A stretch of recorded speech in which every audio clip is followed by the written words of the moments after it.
How are you anyway, Mr. Stewart? How I'm are you? doing fine, thanks. Doing fine. Great. Am I right in thinking that it's your 100th birthday in July, on July 100th 4th? birthday coming up this July. Yes, right. That's right. And it's not just any day, it's July the 4th. July the 4th, right. Um, Without any further ado, can you take us back to your childhood? Did you always want to be a pilot? Well, I guess so. And my parents tell me that, well, I was born in Newport News, Virginia. I lived down there for 2 years before we moved to New York City. But anyway, they tell me they used to put me out on the lawn in the crib, and the planes from Langley Field would fly over, and I would get very excited and try to wave at them and talk to them and that type of thing. So they felt that was the morning of my adventures with aviation. You know that I wanted to be up there with those guys who were flying around. At uh, at 2 years old, my parents moved to New York City. We moved to Queens, and we were about a mile and a half from an airport called North Beach Airport. It was a commercial and Army airfield, and in 1939 they changed the name of it to LaGuardia Airport. And I used to walk over there when I was a kid and stand by the periphery of the field there and watch the planes taking off and landing and fantasize about my being the pilot, flying those people in the plane or flying the plane and that type of thing. So I think that was it. I think it was a thing right from the time I was born, you know, and could recognize an airplane in the air that I wanted to fly. Okay. Is it true that you actually gained your wings before you could even drive a car? Yes. Well, you know, well that would be being from New York, you know, the transit system that they had there was a very, very, very elaborate transit system. And you can get anywhere you wanted to by bus or a trolley car or a ferry or whatever it was. So we really didn't need a car. And that was the reason that I didn't have my driver's license at the time. So can you tell us how you got to become a red tail? How did you become part of the Tuskegee Airmen? Well, when the war started in Europe, and I'm talking about the France and England there, uh, they started the draft, what they call the military draft in the United States here, and that draft, in essence, said all men between the ages of 18 and 38 had to register for conscription, and that conscription was done through a lottery. The only way that you could get out of that conscription, where you would be called in anywhere, was to volunteer to go into the service. And I wanted to volunteer for the Air Corps to pilot training, but I was told at the time there, and I think I was 16 or 17, something like that, that the Air Corps did not take Negroes for our pilot training. And I let that be as it was at the time there. But then, not too long after that, the Air Force or the Air Corps recanted and said, yes, we will go ahead and train Negro youth for aviation as pilots. However, it must be done under a segregated basis. And what we decided to do is build a Army airfield just for the segregated pilots. They're called Tuskegee Army Airfield. And when that was enacted, I then volunteered for the service. I took the examination for the Cadet Corps, which was the same as examination that everyone took. It was universal as far as the Air Corps was concerned. I passed, And I was conscripted and taken down to, transported to Tuskegee Army Airfield, where I did about most of my training as a cadet. Can you tell us about the America that you grew up in?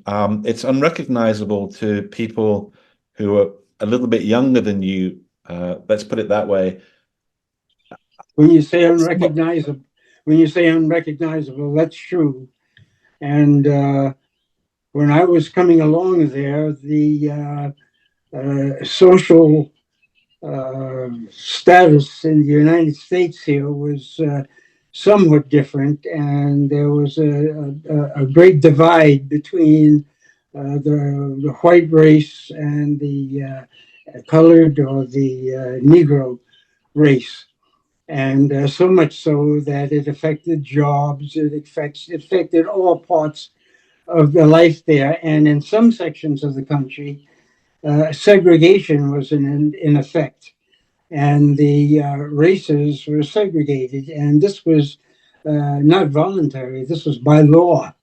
And you could be arrested if you went against that. But anyway, that was the situation at the time there. So when the Army Air Corps said that they would recant and they would build a field, but it would have to be just for the Negro trainees there, I was willing to accept that in order to go ahead and get my wings. That was the prize as far as I was concerned. And I was practically willing to do anything to go ahead and get my wings. But that's not to say I was also had a strong streak of patriotism. And when I was raised in school, you know, we had a lot of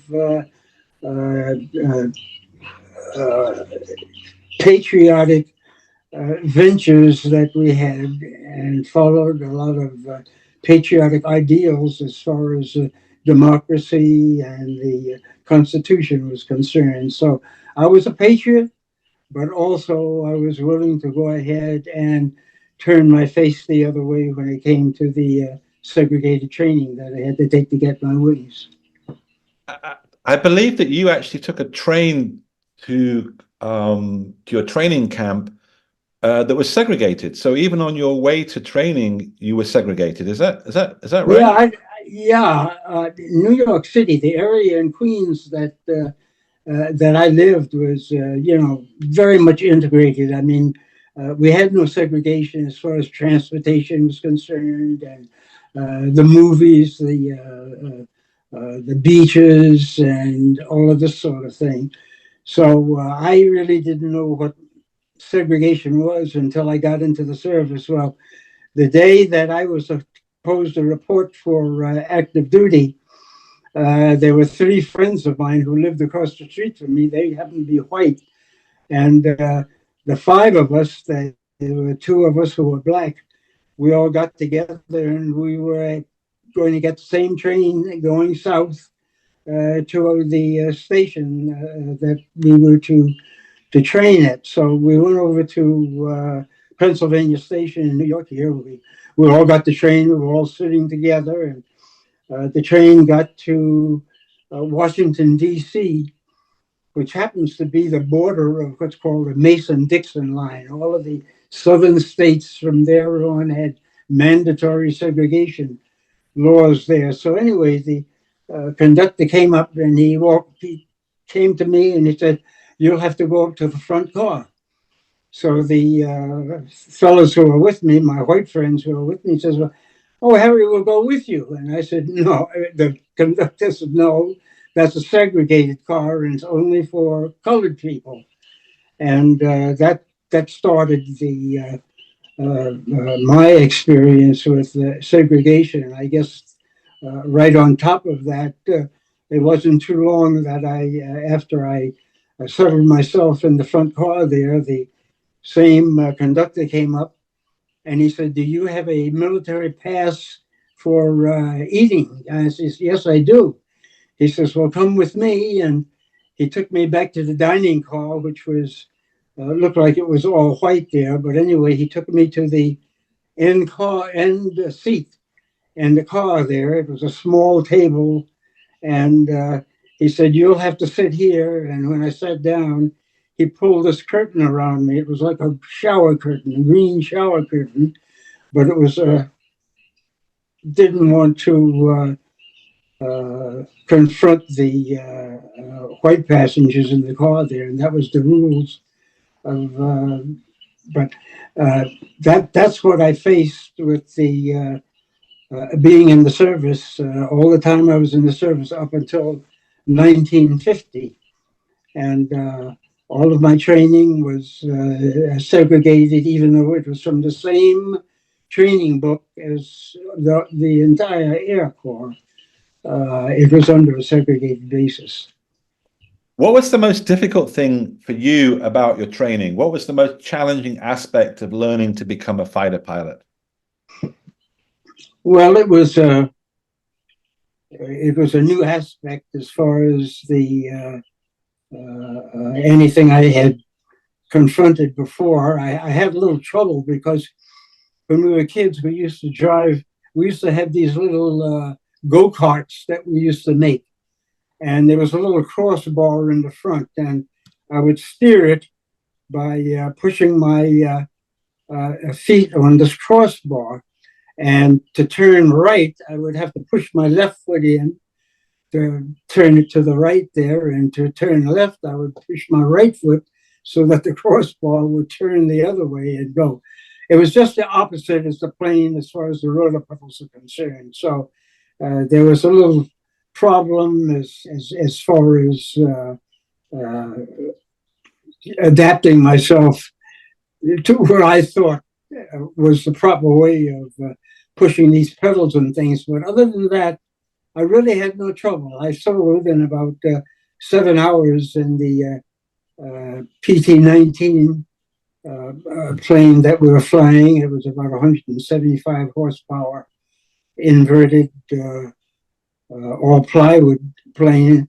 And from that, I had 60 hours in that. I went to what's known as basic training, and it was an all aluminum aircraft. It was closed canopy, tandem seated, and two-speed propeller, and a 450 horsepower engine.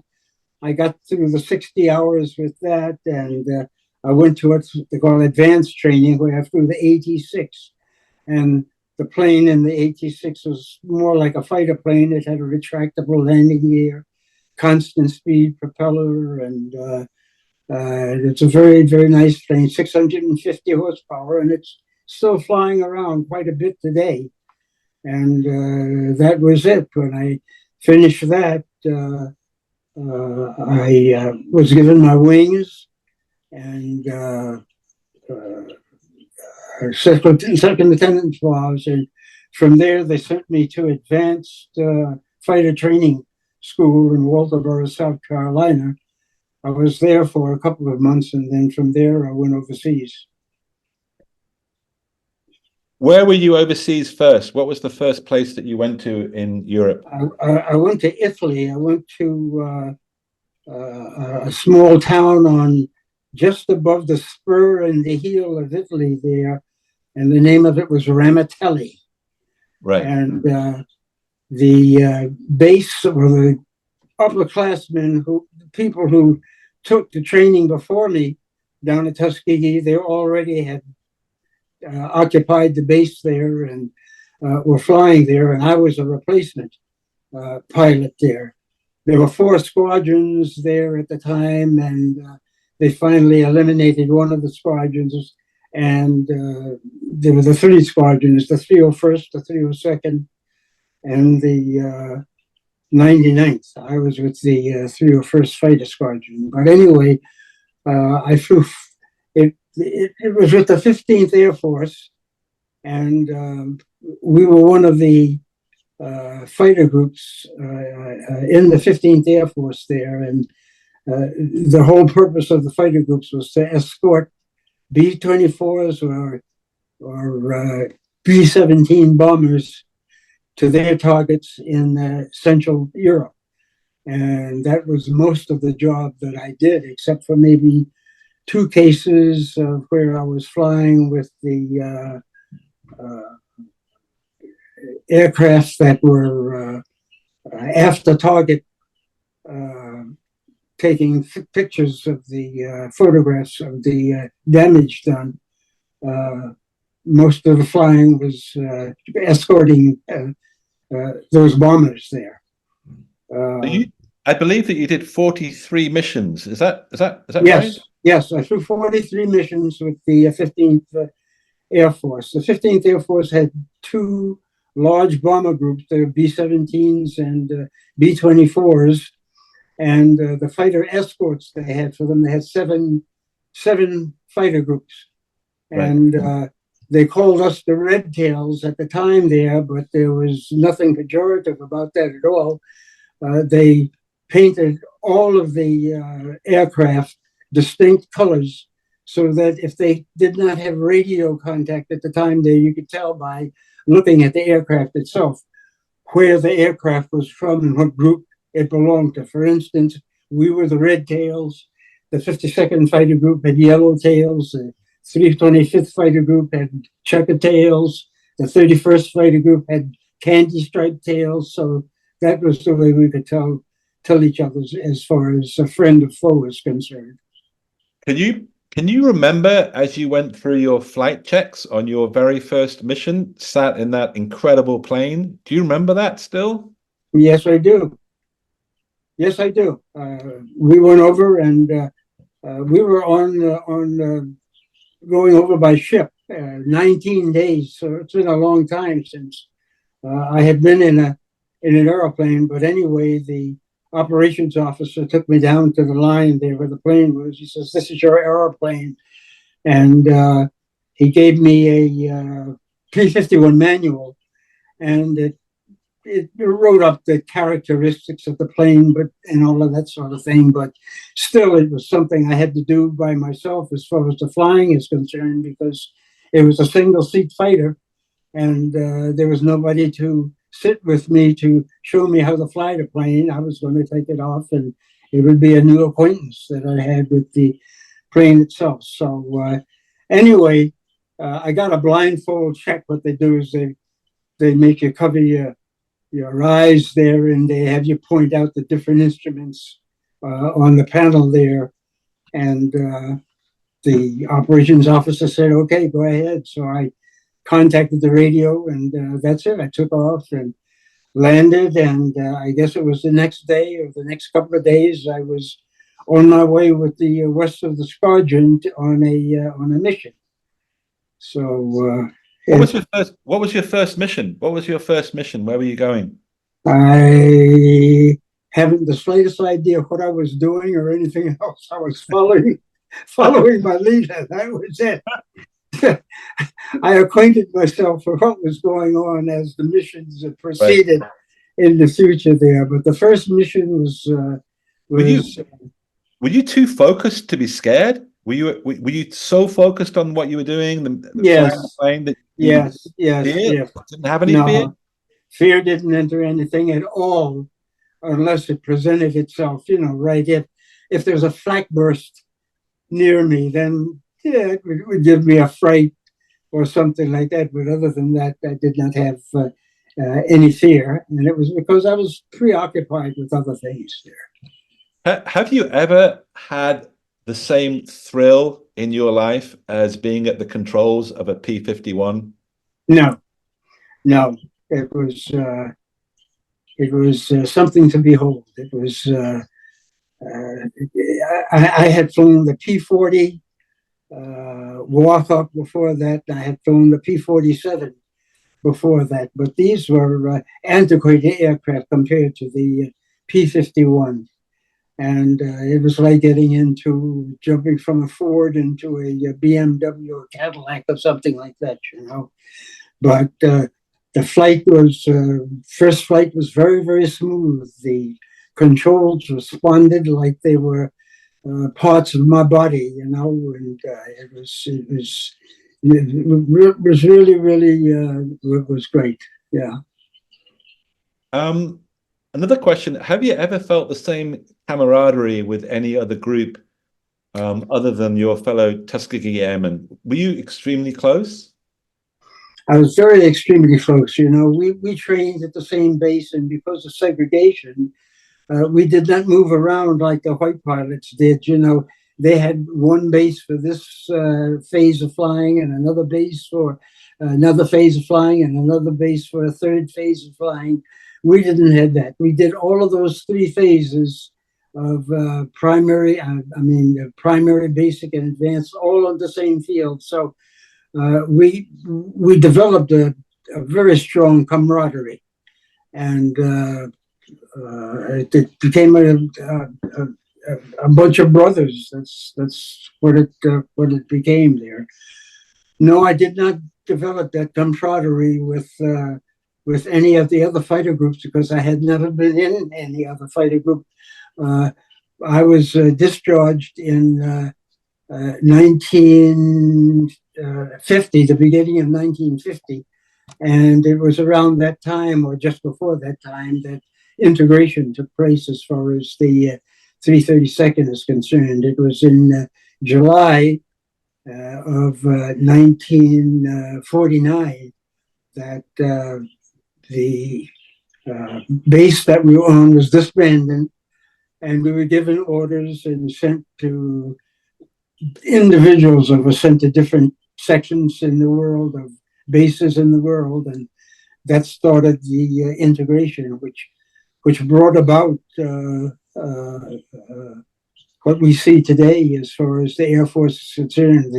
The Chief of Staff of the Air Force is Charles Brown, and he's a black man, and the Secretary of Defense is also black, and we have a good semblance of integration that has taken place in the military, not just the Air Force, but the military since I got out of the service.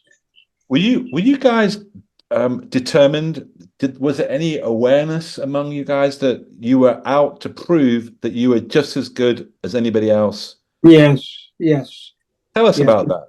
That must have given you a lot of sort of grit. Yeah, I felt that from the moment I went into the service there, and the moment that it was segregated there. I'd like to prove that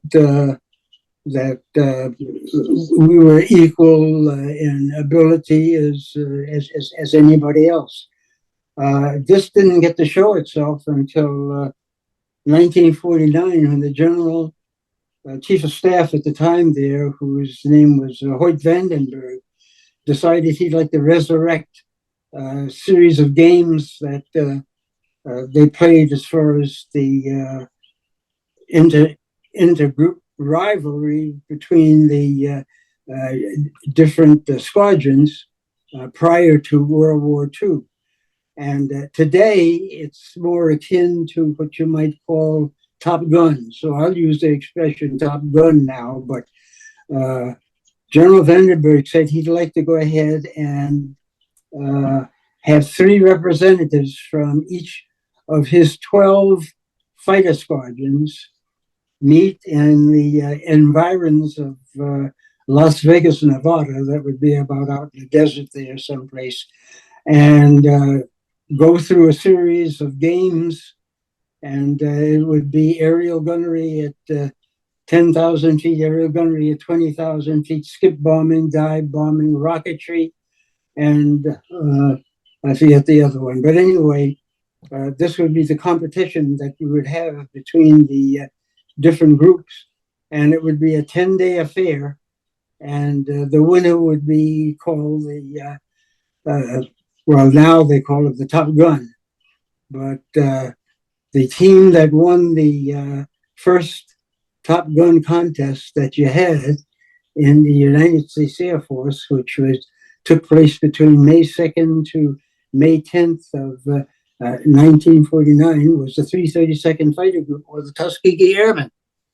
So long story to answer your question as to, my desire to go ahead and prove myself or prove that the Tuskegee Airmen, deserved their lot and they were equal to any group out there. The fact that we won the first Top Gun tournament there, I think, proved that we were ready and certainly capable, and that we were equal to, if not better than, the any of the other pilots there. It takes a special kind of person to become a fighter pilot and to survive. What were the qualities that you had, or that you think today are most important to be the best of the best in a fighter plane in World War II? This is a very, very, very testing, incredibly hard job. Well, I guess I felt as though I was indomitable. Not to the extent that I couldn't be hurt or anything like that, but that is that I think I had the will to be a pilot, and the thought that I could be killed was a remote, sort of remote. I remember talking. You might know Bud Anderson. You obviously know the name Bud Anderson. Another yes. Yeah, I interviewed him once, and I asked him the question, which I'm going to ask you, is that you cannot have a moment's doubt as a fighter pilot. You can't doubt yourself. You have to make clear decisions. Was that the case with you, that you just didn't have any doubt that you were going to live, that you were going to win a duel, that you were going to be the best? Was that? Yes, right. And the fact, it was always the other guy that got hurt, or it was always the other guy, But anyway, I survived, and fortunately, I didn't get a scrape or anything. I think in all my missions and everything else, I think I found a hole in my ship one time that stray bullets must have passed through or something, and well, it didn't have my name on it. It might have had the wing of my plane or something like that. But Did you used to wear a scarf because you were twisting your neck? Yes, yeah. I don't know whether I wore that scarf as a talisman or what. But yeah, I wore the scarf and everything. But of course, we flew at very high altitudes, and the discussions that you had with the young lady before, on the submarines and the experiments with oxygen, was very interesting, because, we had to wear those oxygen masks, and they were the lifesavers, because we couldn't live without them. It was absolute necessity. And, from the ground up, we wore these oxygen masks there. And I do believe that the defect maybe in some of the systems may have been the cause of some of the pilots who we lost, disappeared all of a sudden, is that they were victims of anoxia and disappeared from sight without our knowing exactly what happened. So the uniform, oh yes, and I wore 3 pairs of socks. This was standard. And I wore 3 pairs of gloves. I had wool, rayon, and leather gauntlets, and the scarf, of course. And then I had my long winter underwear, and then I had my shirt and pants, and then I had the regular shoes, the regular 3/4 shoes, and then those were immersed in fleece-lined boots. And there were the fleece-lined pants and the fleece-lined jacket and all that sort of stuff. So I was a monster when I got all dressed to fly. I've looked at the photographs of you, and you're a super badass. I mean, you are handsome, young. You make Tom Cruise look like a wimp. Seriously. But I mean, let's go to the 1st of April, 1945, and there's this really amazing photograph that I've tried to show people with you're in the cockpit. I think it might have been the 1st of April, but maybe it's just afterwards, and you're holding up your hand and you're indicating 3, and that's 3 planes that you've accounted for. Take us through the 1st of April. What I'm going to ask this question now, and I hope it isn't too uncomfortable for you, but when you pressed the button and took down the first, do you remember how you felt? Uh, And how did that feel? yeah, I remember the excitement Yeah, really great excitement there. But the thing about it is there were 7 of us who were flying along, and we were on what's known as a fighter sweep, and we were going along the Danube around one of the towns there. And I saw these 2 fighters in formation in front of me. And I wasn't leading at the time, but the flight leader told me to take the lead because he didn't see them. And I pushed the throttle forward and pulled up. And I don't believe the 2 people in the Focke-Wulf saw me, and until it was too late, of course. And when I got within range, I opened up on one of these 2 in the formation there, and I saw parts coming off from the plane there, and immediately I pointed in on the second person, and we went into a slight turn, and I hit him also. Well, those were the 2, and I don't know if either one of them saw what hit them, but I heard a yelling from somebody, and it seems as though I remember the yelling from somebody about he's on your tail. And I looked back, and there was this FW, and sure enough, he was on my tail there. And I thought sure he had a bead on me, and I thought sure that I might have had it if I didn't do something. So I pulled all sorts of tricks that I thought I could to shake him off of my tail there. And I'm diving towards the ground there, and evidently he over controlled and trying to pull on me, and got out of control and hit the ground. And I was given credit for his loss there. So they gave me credit for 3 aircraft in that. And that was Easter Sunday, May 1st, April 1st, 1945. Did the P-51 slow down when you opened fire? What kind of machinery have you got here? What kind of I fire? had six machine guns because I had a D model. Right. And it had 3 guns, 350s in each wing. And you feel the shudder of the plane there, but I don't think I felt any slowing down Right. of the plane there. I asked that because in the Battle of Britain with the Spitfire, when you opened fire, the plane would actually slow down a little bit because of the force. Mm.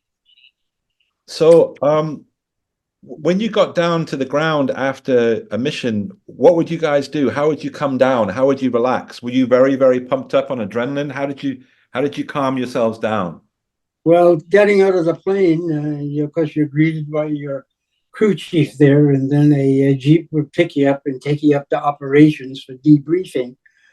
And you go into debriefing, the first thing is they handed you was a glass of whiskey if you'd like it.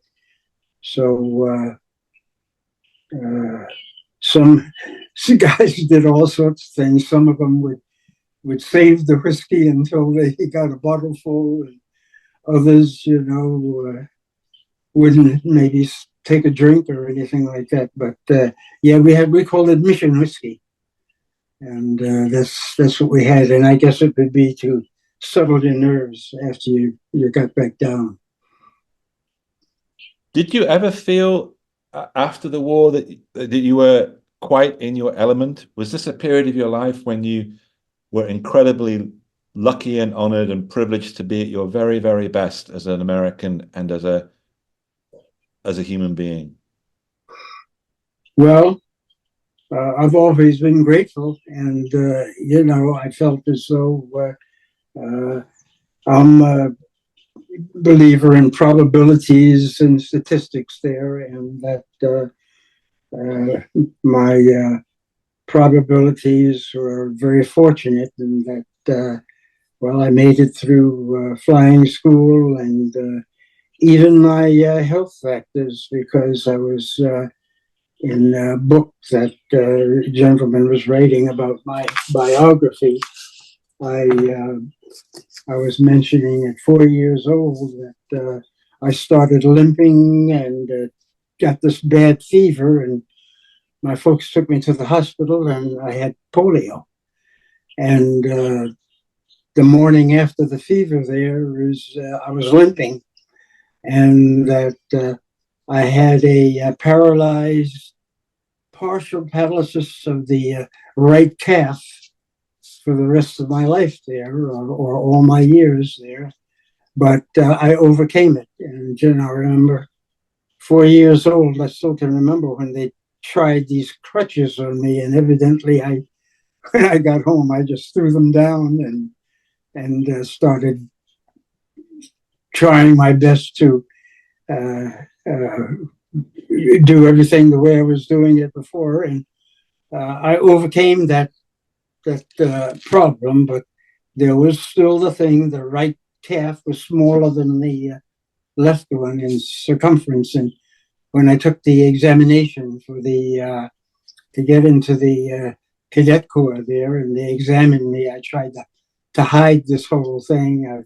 I remember one thing when they go around with that rubber mallet and give you the tests for the reflex action, when the doctor hit the knee on my right leg, I thought I'd kick the doctor over, faking it, faking my response. And then when I was in high school, I was taken off athletics for a heart deficiency. And that's another thing I was afraid about. So when they examined me, I remember there were a number of people taking the physical exam at the time, and a number of doctors there. And this doctor was listening to my heart, and he was taking a long time listening to it. And he called his friend over, another doctor. He says, "Hey, listen to this." And the other doctor came on over and put a stethoscope to my chest there, and he sort of shook his head and he said, "Yeah, that's it." So I got by both of them, That can continue that, the roll of the dice, they could have caught it or something like that. And I was just fortunate in all of those things. And well, you've achieved two amazing things, well, many amazing things, but you overcame bias, segregation, and virulent racism to serve your country. And also you defeated Nazism in World War II. There are not many Americans alive today that can say they did both of those things. And your legacy includes the desegregation of the US military, because you guys set the example. You showed without any doubt whatsoever that you guys were not only just as good, but you were amazing Top Guns too, that you could do what any other person could do in the service of their country. How many of you from the Tuskegee Airmen are alive today? two Two. of the when I say Tuskegee Airmen, let's say this is that of those that went overseas were red tails. Those were the combatant pilots. There were 355 of them. And of that 355, 81 lost their lives overseas. Also, of that 355, 35 were shot down or went down in enemy territory. As far as Tuskegee Airmen is concerned, the we consider anybody who had anything to do with the training or support of the bases that we were on and that type of thing were Tuskegee Airmen. So whether you were a cook, mechanic, a bottle washer, doctor, nurse, teacher, no matter what you were, we consider you, as long as you were on the base there, a Tuskegee Airmen. So there might have been 15,000 of those support people who supported the rest of the flying group there. So it all depends on who you're talking about, if you're talking about the pilots but I certainly want to give just as much credit to my crew chief, because I never could have gotten as far as I did without him. It was he who I came down and I said, "Is it okay?" And he'd say, "It's okay," meaning that it's okay for me to fly the plane. He checked it out and that type of thing. So I have to give. Let's just get this clear, though. We know that we're already talking to an incredible living legend, but there are only two of you, only two Tuskegee fighter pilots still left alive. Yes, that's George Hardy. His name is. He lives in Sarasota, Florida, and I think he probably has had some affiliation with your group there, and the other one is myself. What do you want people watching now and future generations of Americans to know about your story and what you guys did in the air over Europe in World War II? What's the most important thing that people should remember? I hope they remember when they hire a pilot or hire an astronaut or hire a person in any endeavor that had not heretofore been open to a black, is that they give that person due consideration, not based on their color, but based on what they know and what they can contribute. One question from me before I go to some comments and questions from others. I've been very selfish. I'm sorry. I've enjoyed talking to you so much. What did you do after the war? Give us a very, I'm sorry, but give us a short version of your life after the war. I know that you applied to be a commercial airline pilot and were turned down, and finally apologized to and became an honorary captain for 2 airlines. But tell us about your life after the war. I decided that I would probably run out of time as far as age was concerned, because I think they were taking up to 29 or something like that as far as the pilots were concerned. So I felt as though I better have a fallback position. So I decided to go to New York University, and I went and got my degree in mechanical engineering, and I went on to some fairly prestigious companies after that, and that was it. I gave up the idea of becoming a commercial pilot, even though I continued to do some flying as a private citizen. But my main job then was in the engineering field. Couple of statements. Thank you from Susan. Remarkable sharing of a great legacy. A guy called JP Guides, or maybe not a guy, but anyway, Harry, thank you for sharing your stories, and thank you so much for your service. What did you think of the P-51? That's a question that came up a couple of times. Just quickly tell us a little bit about why that was such a superb plane. Well, it was aerodynamically, it was just wonderful. I mean, it was good at low altitudes, and it was good at high altitudes. I've taken it up as high as 40,000 feet, even though at 40,000 feet you can hardly handle any World War II plane at that altitude if it got up that high. At the time, the air was so rarefied.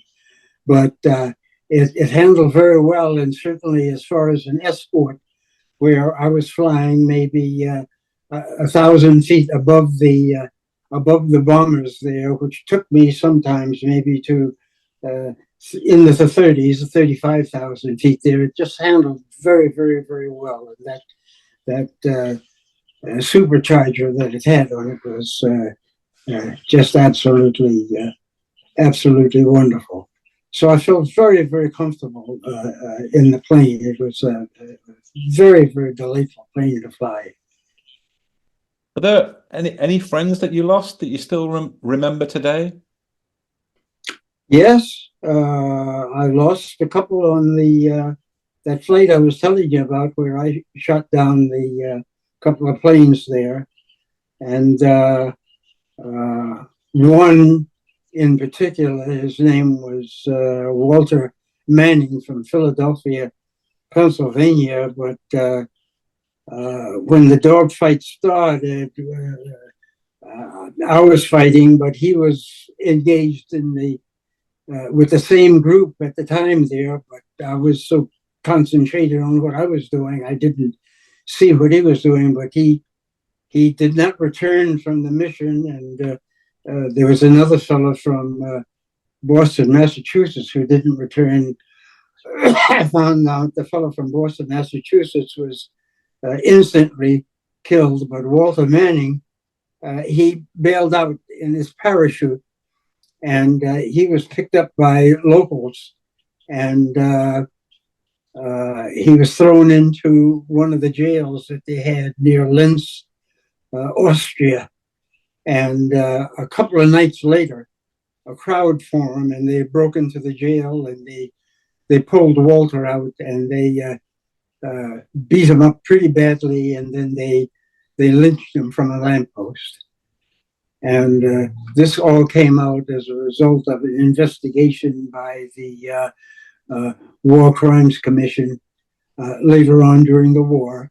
And it was confessions of people who were involved or saw or witnessed this happening. And there were affidavits that they had, they wrote on it and that type of thing. But Walter is someone that I remember, very well, because he was on the same mission with me when he met his demise. Now, I understand that a few years ago you actually flew in a P-51. Is that true? Yes. What happened was that the fuselage tank in the P-51 is right behind the pilots. It's a 75-gallon tank. And what some enterprising person did, and this was right almost after the war there, I was still in Italy, is they took the fuselage tank out and they put a seat in its place there, which seats right behind the pilot in front there. And then they decided to add some control cables in there and everything else, so that actually they had a second pilot sitting in there. And back in the States here, later on, they did that with a lot of the P-51s that they had. And I was down in, I guess it was 3 years ago, down in Peachtree, Georgia. And somebody down there had a plane, a P-51, and asked me if I'd like to go up with them. It was an airline pilot. And I said I sure would. And he got me in the plane there and got me in that seat, that second seat that they put in there. And when I got in, I was sitting there for a while, and he said, "Well," and I said, "What?" And he says, "All right, you got it. You wanted to fly, take it." So anyway, he let me take it on off, and I got up to, I guess it was around 5,000 feet, something like that, and I leveled off, and he said, "Well," again, and he says, "Why don't you do what you want?" And I decided I did what was known as a slow roll, and I did a Immonen, and that was it. It took all of the the nervous energy or whatever I had there. I was exhausted after that was, and so we went back to the field. But that was what, 3 years ago. So I must have been what, 96 years old, something like that. So it Wow. was, yeah. Well, I'm so sorry, Mr. Stewart. We've run out of time. We've had many, many comments saying thank you, thank you, thank you so much for everything you did in World War II and afterwards. And what an amazing teller you are. What an amazing American you are. Everything that you've done in your life has been extremely impactful. And I just wanted to say thanks on behalf of friends for talking to us this morning. This is why I do this job. It's a great, great honor and delight to be able to spend time with you. I want to say before your 100th birthday on July the 4th, I'm expecting to hear the roar of a P-51 as you come and fly low over the World War II memorial. We're going to be watching for you, waiting for you. Happy 100th birthday for the 4th of July. Thank you. Thank you so, so much for being you and being with us today.